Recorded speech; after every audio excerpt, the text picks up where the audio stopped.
ঐতিহাসিক এটা উদযাপন আজি পৰিস্থিতিৰ সৃষ্টি হৈছে। মই যি ঠাইত উপস্থিত আছোঁ ইয়াতে বাবলু আনচাৰী নামৰ চূড়ান্ত বিতৰ্কিত ব্যৱসায়ীজনে বিভিন্ন ঘটনাত বাবলু আনচাৰীৰ 24 কেজিকৈ লিখিত গো মাংস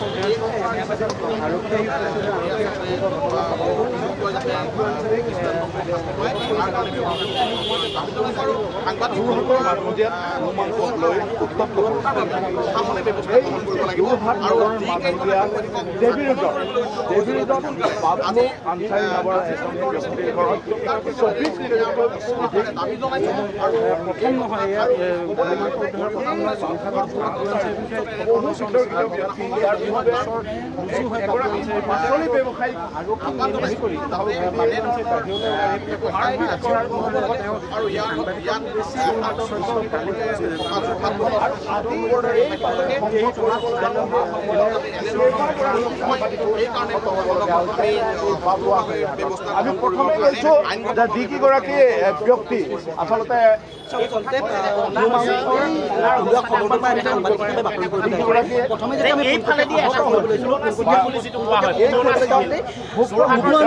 গুণ্ডাগিৰিয়ে তেওঁৰ গুণ্ডা বাহিনীয়ে আমাক খেদি আহিছিলে, আক্ৰমণ কৰিবলৈ প্ৰথমে খেদি আহিছিলে। তাৰপিছত যেতিয়া আমি বাতৰি পাইছোঁ, তাৰপিছত কেৱল বুবু আনচাৰী বাবু আনচাৰী তেওঁ গুণ্ডা বাহিনীয়ে আক্ৰমণ কৰিবলৈ খেদি আহিলে, সেই বাতৰি হৈ গ'ল। তাৰপিছত যেতিয়া তেওঁলোক গোমাংসলৈ আৰক্ষীয়ে তেওঁলোকক লৈ আহিছে, তেতিয়া আমি মন্তব্য ল'বৰ বাবে চেষ্টা কৰিছোঁ। তেতিয়া মন্তব্য ল'বৰ চেষ্টা কৰোঁতে তেওঁলোকে সাংবাদিকক উদ্দেশ্যি চেণ্ডেল দলিয়াইছে, তেওঁলোকৰ পুৰুষ মহিলা, আৰু সেই চেণ্ডেল গৈ আৰক্ষী গাত পৰিছে। যোৰহাটৰ এডিশ্যনেল স্পীড আইন থকাৰ অৱস্থাত সাংবাদিকক তহঁতক চাই ল'ম বুলি কৈ গৈছে। এতিয়া আমি কি বাতৰি কৰিবলৈ আহিছোঁ? যোৰহাটৰ ঐতিহাসিক শতবৰ্ষৰ গৰকা পূজা মন্দিৰৰ সন্মুখত গোমাংস বিক্ৰী কৰি আছে, যিখন আইন আছে যে আইনখনৰ মতে কেতিয়াও মন্দিৰ বা ধৰ্মীয় স্থানৰ 5 কিলোমিটাৰ নিলগত কেতিয়াও গোমাংস বিক্ৰী কৰিব নোৱাৰে। 5 মিটাৰ গোমাংস বিক্ৰী কৰি আছে। সেই বাতৰি কৰিবলৈ হয়তো সাংবাদিকৰ দুখ, আৰু যাৰ বাবে সন্দেহযুক্ত নাগৰিক বুবু আনচাৰী বাবু আনচাৰী আৰু তেওঁৰ গুণ্ডা বাহিনীয়ে আমাক প্ৰহাৰ কৰিবলৈ খেদি আহে। বুবু আনচাৰীয়ে চৰকাৰী মাটিও দখল কৰি আছে। বুবু আনচাৰীৰ বিৰুদ্ধে বিভিন্ন গুৰুত্ব অভিযোগ। বুবু আনচাৰীৰ বিৰুদ্ধে চৰকাৰী মাটি বেদখল কৰাৰ অভিযোগ আছে। বুবু আনচাৰীৰ বিৰুদ্ধে নকল সোণৰ অভিযোগ আছে। বুবু আনচাৰীৰ বিৰুদ্ধে নকল ধনৰ অভিযোগ উত্থাপিত হৈছে। বুবু আনচাৰীৰ বিৰুদ্ধে মাটি দালালিৰ অভিযোগ উত্থাপিত হৈছে। আজি গোমাংস উদ্ধাৰ হৈছে। তাৰপিছত বাৰে বাৰে আৰক্ষীৰ আইনৰ সংঘাতি কেনেধৰণে সাৰি যায়, সেয়া গুৰুত্বপূৰ্ণ প্ৰশ্ন। এতিয়া প্ৰশ্ন হৈছে আজি যোৰহাটৰ সাংবাদিক দল সংগঠনসকল সমবেত হৈছে, কাৰণ আজি সাংবাদিকে বাতৰি কৰিবলৈ আহোঁতে সাংবাদিকক আক্ৰমণৰ লক্ষ্য কৰি গৈছে। কাইলৈ পৰহিলে তেওঁ আকৌ আইনৰ সংঘাতি আহি যদি যোৰহাটৰ সাংবাদিকক আক্ৰমণ কৰে, তাৰ ৰেছপঞ্চিবিলিটি কোনে ল'ব? গতিকে আৰক্ষীয়ে তেওঁলোকক উচিত শাস্তি প্ৰদান কৰিব লাগিব। আইনৰ সংঘাতি সাৰি নাযায় তাৰ ব্যৱস্থা গ্ৰহণ কৰিব লাগিব, নহ'লে সাংবাদিকৰ নিৰাপত্তাক লৈ বৃহৎ প্ৰশ্নবোধক আহি পৰিছে।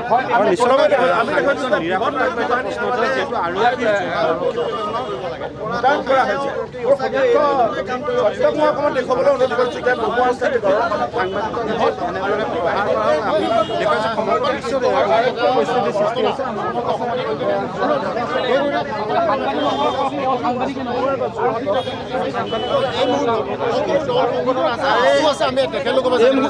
চাবলৈ গ'লে যোৰহাটত এইটো ঘটনা প্ৰথম নহয়। বাৰে বাৰে যোৰহাটত সাংবাদিক আক্ৰমণৰ ঘটনা হৈ আছে। পূৰ্বতো এনেধৰণৰ ঘটনা হৈ গৈছে। অনুৰূপ ঘটনা আচলতে আৰক্ষী উপস্থিত থকা অৱস্থাত কিদৰে এই পৰিয়ালটোৱে সাহস পাইছে যে সাংবাদিকক আক্ৰমণ কৰিব লগা হৈছে। যোৰহাট নগৰৰ যোৰহাট সদৰ থানাৰ পৰা প্ৰায় 500 মিটাৰ নিলগত তেওঁলোকৰ ঘৰ। আৰক্ষী উপস্থিত থকা অৱস্থাত সাংবাদিকক চেণ্ডেলেৰে মাৰিছে, চেণ্ডেল খুলি দলিয়াইছে। এয়া সম্পূৰ্ণ আমি গৰিহণা দিছোঁ, আৰু আপোনালোকৰ সংবাদ মাধ্যমৰ যোগেদি আমি অসম চৰকাৰক দাবী জনাইছোঁ যে গণতন্ত্ৰৰ চতুৰ্থ স্তম্ভৰ ওপৰত বাৰে বাৰে আক্ৰমণ হৈছে। আপোনালোকে কঠোৰ আইন প্ৰণয়ন কৰক। বাৰে বাৰে তেওঁলোকে আক্ৰমণ কৰে, বাৰে বাৰে হাৰিছে। আপোনালোকে কঠোৰ আইন প্ৰণয়ন কৰক আৰু এই পৰিয়ালটোক কঠোৰতকৈ কঠোৰতম শাস্তি প্ৰদান কৰক।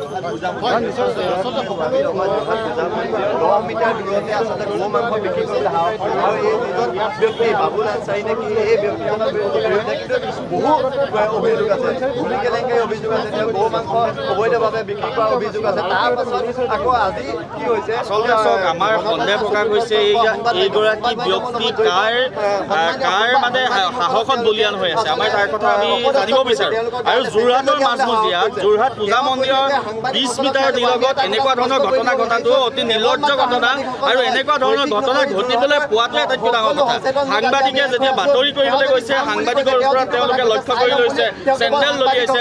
তাৰ লগতে পুলিচ প্ৰশাসনৰ ব্যক্তিসকলৰ ওপৰত কিন্তু এনেধৰণে যি আক্ৰমণৰ লক্ষ্য কৰি লৈছে, এটাকো যাতে ৰেহাই নাপায় তাৰ কাৰণে আমি দাবী জনাইছোঁ। আৰু বাৰম্বাৰ বিভিন্ন ঘটনা ঘটিছে, বিভিন্ন বিতৰ্কৰ মাজত তেওঁ আছে। ইয়াৰ পূৰ্বে কেইবাটাও নকল সোণ তেনেকুৱা ধৰণৰ কথাও তেওঁ ওপৰত ওলাইছে। তাৰ পাছত কেনেকৈ যোৰহাটৰ মাছমজিয়াত তেওঁ মুকলিভাৱে ঘূৰি ফুৰিব পাৰিছে, আৰু তেওঁৰ ওপৰত দৃষ্টান্তমূলক শাস্তি হ'ব লাগিব। আৰু লগতে যিকেইটাই লম্ফজম্প কৰিছিলে গোটেইকেইটাকে দি শাস্তি দিব লাগে, আমি তাকে দাবী জনাইছোঁ। সাংবাদিকসকলক অপমান কৰিছে, এই কথা আমি কেতিয়াও গ্ৰহণ কৰিব নোৱাৰোঁ, আমি কেতিয়াও মানি নলওঁ। আৰু যেতিয়ালৈকে এই দোষীসকলৰ বিৰুদ্ধে বিহিত ব্যৱস্থা গ্ৰহণ নকৰে, আৰু আমি গম পাওঁ যে এতিয়াও এই ঘৰটোৰ ভিতৰত কিছুমান সোমাই আছে, তেওঁলোকৰ যোনবিলাক সোমাই আছে, যিবিলাক অপৰাধী এইখিনি ওপৰলৈ কিন্তু কঠোৰ কৰি সেইটো ৰাস্তা পাব লাগিব। সেই কথা একেবাৰে স্পষ্ট।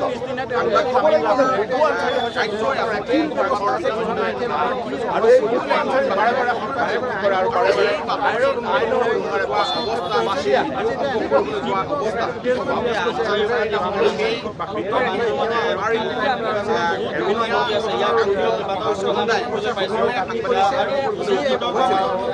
এইবাৰ কাম কৰিছে কি সাংবাদিকে